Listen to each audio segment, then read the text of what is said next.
skal vi til travløb og DM for hopper, som i eftermiddags blev afholdt på Fyns Væddeløbsbane i Odense.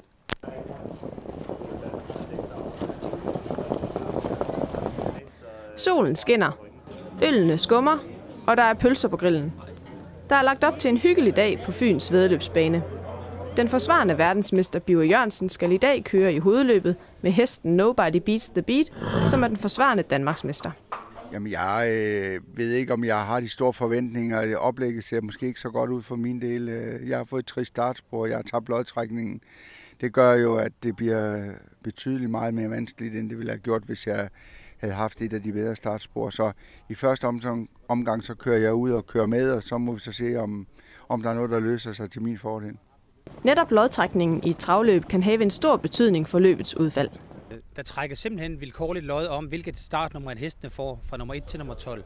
Og i autostart er det sådan, at de 8 første heste, altså fra hest nummer 1 til nummer 8, de starter i første række bag bilens vinger. Og hest nummer 9 til hest nummer 12 starter i anden række. Og det er absolut ikke nogen fordel at starte i anden række. Og med startspor 12, så er det det værst tænkelige udgangspunkt for sidste års vinder Nobody Beats the Beat. Der er 2 klare favoritter til hovedløbet. De 2 hovedfigurer her, det er Mathilde Trøjborg og Nobody Beats the Beat. Og det, at Mathilde Trøjborg har trukket nummer 6, og dermed er i første startrække, hvorimod Nobody Beats the Beat har trukket spor 12 og i anden startrække, det er en kæmpe fordel for Mathilde Trøjborg. Publikum er ikke helt enige om, hvem der vinder hovedløbet. Det tror jeg, at 12'eren gør. Og jeg synes, det er mest hårdhed af de heste her.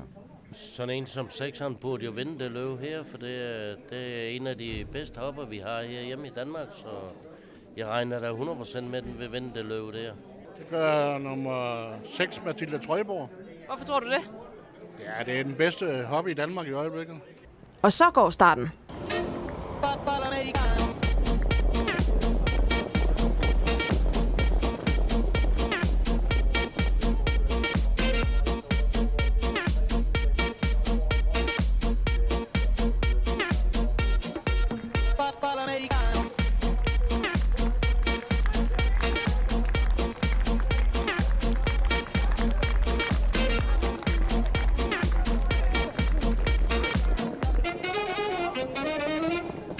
Selvom det ikke blev til en førsteplads, er Birger Jørgensen alligevel godt tilfreds.